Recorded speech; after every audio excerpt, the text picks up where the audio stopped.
বিসমিল্লাহির রহমানির রহিম। আসসালামু আলাইকুম ওয়া রাহমাতুল্লাহ। অনেকদিন পরে ক্যামেরার সামনে আবার বসলাম আপনাদের ভালোবাসার টানে। অ্যাকচুয়ালি অনেকদিন ধরেই আমার মানসিক অবস্থাটা ভালো ছিল না। এখনো ওরকম ভালো নেই, অত্যন্ত খারাপই বলা যায়। আজকে আপনাদের সাথে আমি খুব গুরুত্বপূর্ণ একটা বিষয় আলোচনা করব। শীতের শেষে এবং গরমের শুরুতে আমাদের পুকুরে এবং মাছের দেহে কি কি পরিবর্তন হয় এবং একজন চাষির গুরুত্বপূর্ণ করণীয় বিষয়গুলো নিয়ে।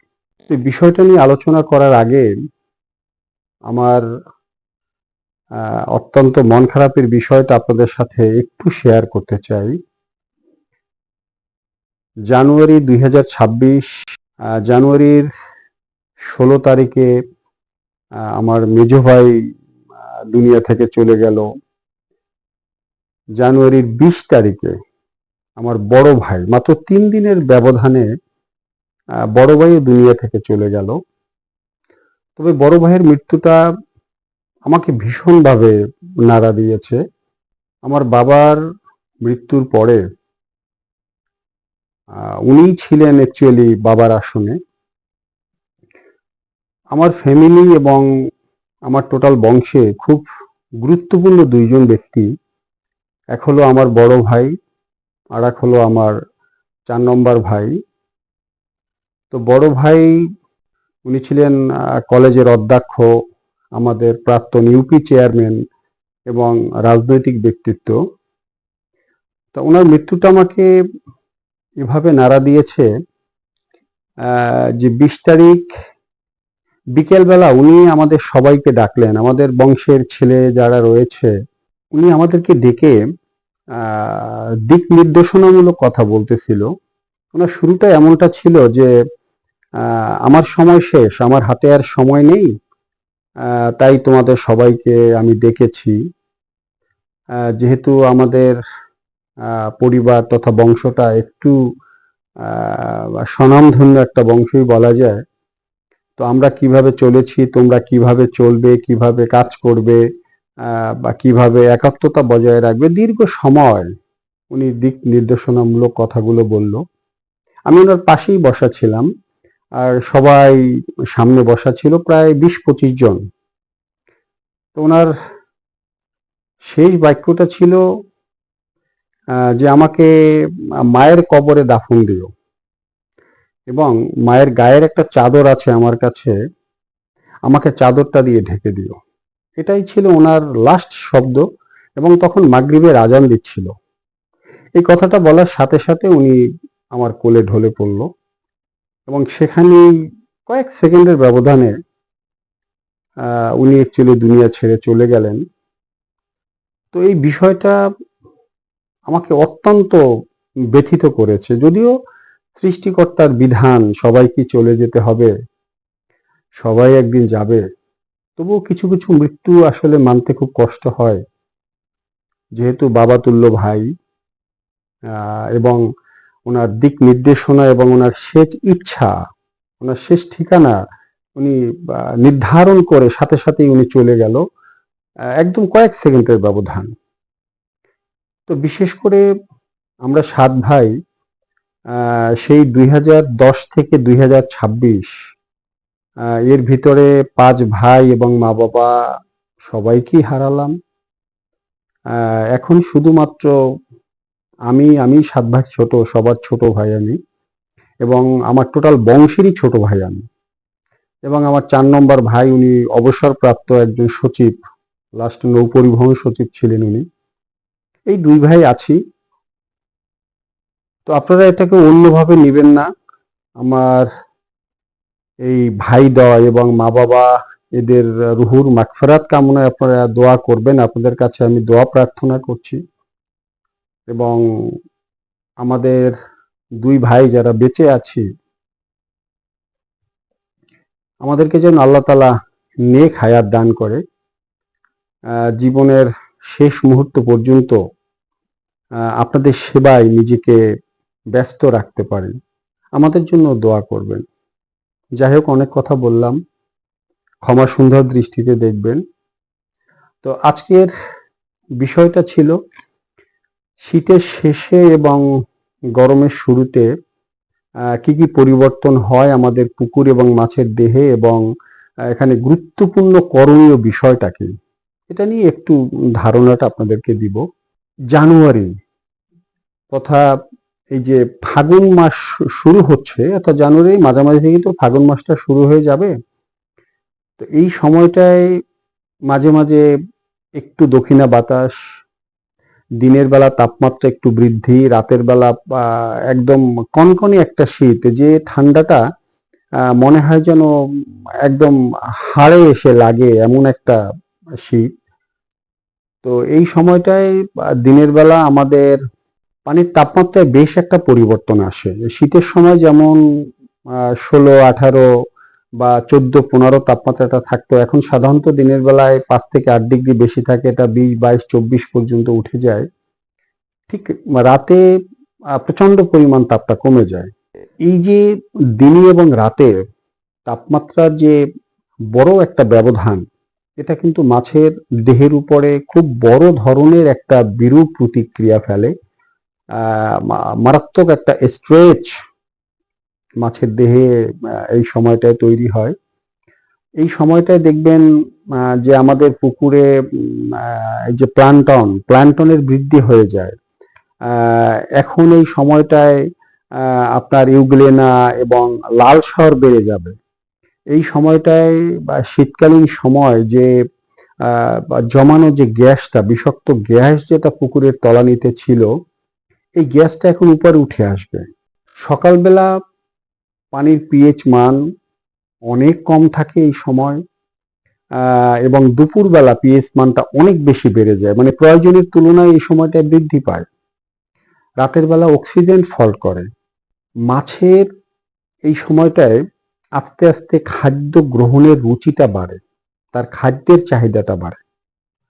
আমাদের শীতকালীন সময় আমরা যে খাদ্যটা, তার প্রতিদিনকার খাদ্যটা যে বিশেষ করে 30-40% কম খাদ্য আমরা মাছকে দিতাম, এখন মাছের খাদ্যটাও বাড়াতে হবে, মাছের প্রোটিনের মাত্রাটাও বাড়াতে হবে। অর্থাৎ আমরা তো শীতকালীন সময় মাছের প্রজাতি ভেদে প্রোটিনের যে প্রয়োজনীয়তা ছিল, আমরা তো তার চেয়ে কম প্রোটিন আমরা দিয়েছি, কারণ মাছের দেহেও এটা সে প্রোটিনটা অ্যাবজর্ব করতে পারবে না। এর জন্য এখন প্রোটিনের মাত্রাটা বাড়াতে হবে, মাছের প্রজাতি অনুসারে তার চাহিদা মাফিক প্রোটিনটা এখন দিতে হবে, এবং খাদ্যের পরিমাণটাও বাড়াতে হবে।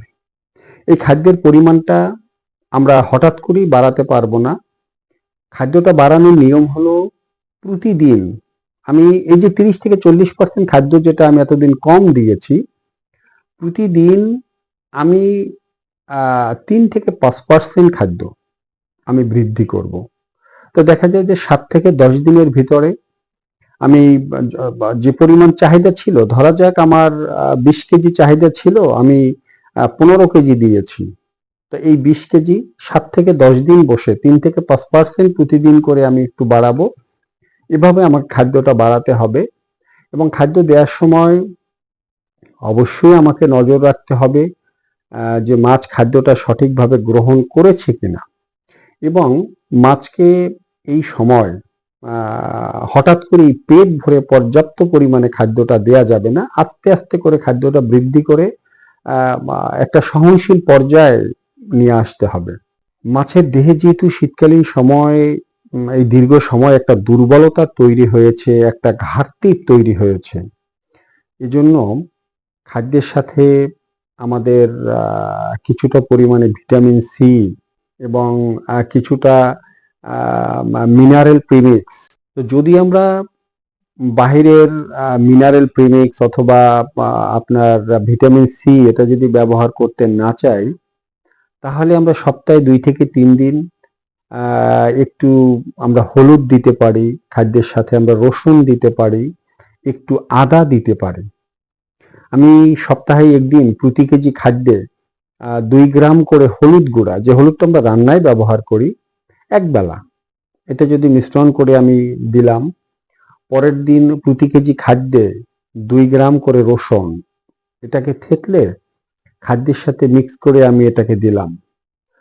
পরের দিন আমি প্রতি কেজি খাদ্যের সাথে 2 থেকে 3 গ্রাম আদা এটাকে পেস্ট করে আমি খাদ্যের সাথে মিক্স করে এটাকে আমি দিলাম। আবার 1 সপ্তাহ গ্যাপ দিয়ে আবার আমি 2-3 দিন এটা দিলাম। এটা যদি আমি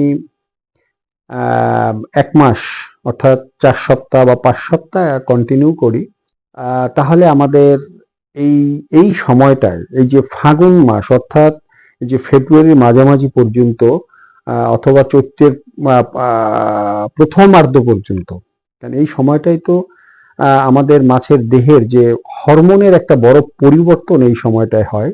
তো একদিকে হরমোনের পরিবর্তন, দ্বিতীয়ত মাছের দুর্বলতা। এই জন্য এই যে ব্যাকটেরিয়া, ফাঙ্গাল এবং ছত্রাকজনিত যেসব রোগ, বিশেষ করে লেজ পচা, কাঁসা পচা, ফুলকা পচা, এই সমস্যাগুলো কিন্তু এই সময়টায় খুব বেশি পরিমাণে হয়ে থাকে।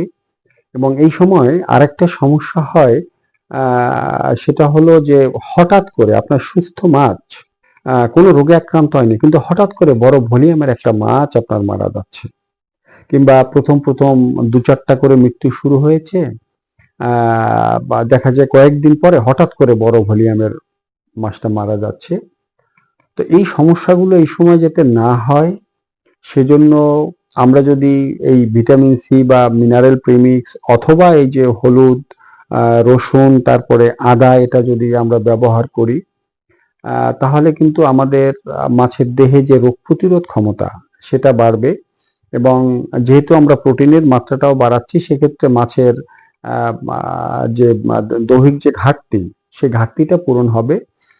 তো আমরা এই সময়টায় খাদ্যের সাথে সাথে একটু ফ্যাট জাতীয় খাদ্য বলতে আমরা যারা হাতে তৈরি খাদ্যটা দিচ্ছি, এই খাদ্যের সাথে যদি আমরা কিছুটা পরিমাণে ডাল, 2-3 ধরনের ডালের খুদ অথবা কিছুটা অ্যাঙ্কর ডাল, এটার পাউডারটা যদি আমরা এই সময়টায় দেই, তাহলে মাছের দেহে একটা বাড়তি ফ্যাট তৈরি হবে, যেটা মাছের রোগ প্রতিরোধ ক্ষমতা এবং দৈহিক বৃদ্ধিতে যথেষ্ট পরিমাণে সহায়ক ভূমিকা পালন করবে। আমাদের করণীয় বিষয়গুলোর মধ্যে আমরা যে মাসিক যে পরিচর্যা যেটা আমরা করি, এটা ঠিকই থাকবে পরিচর্যা, শুধুমাত্র এই যে চুন লবণের যে ডোজ, এই ডোজটা আমরা 10 দিন পর পর করা উচিত। অর্থাৎ এই 1 মাস অথবা 1.5 মাস, 10 দিন পর পরে, মাসে 3টা অর্থাৎ 1.5 মাসে 6টা ডোজ এটা করা উচিত। সেখানে আমরা যে চুনটা ব্যবহার করব, সেটা মাসে 200 গ্রাম হোক বা 300 গ্রাম হোক, এই চুনটাকে আমি 3 ভাগ করে 10 দিন পর পর আমি প্রয়োগ করলাম। আমি মাসে যে লবণটা ব্যবহার করব, সেই লবণটাকে আমি 3 ভাগ করে আমি 10 দিন পর পর সেই লবণের ডোজটা আমি ব্যবহার করলাম, সাথে কিছুটা পরিমাণে চিটাগুড়। তো চিটাগুড়টা 20-22 দিন পরে প্রয়োগ করলে যথেষ্ট, এর চেয়ে বেশি প্রয়োজন হবে না। যারা এই শীতকালীন সময়ে চুন হলুদের ডোজটা করেছেন, তারা চাইলে পুকুরের অবস্থার উপর নির্ভর করে আর একটা ফুল ডোজ অথবা হাফ ডোজ করতে পারেন। আর যারা এই শীতকালীন সময় চুন হলুদের ডোজটা করেননি, তারা চুন হলুদের জাদুকরী রোগ প্রতিরোধ ক্ষমতা, এরা মেবি এরকম শিরোনামটা, এই ভিডিওটা দেখে আপনারা অবশ্যই এই ডোজটা করবেন, যাতে আমাদের মাছের কোনো রকম কোনো রোগ ব্যাধি না হয়, মাছ নিরাপদ থাকে। এবং সোডিয়াম বাইকার্বনেট, এই ডোজটা কিন্তু করবেন।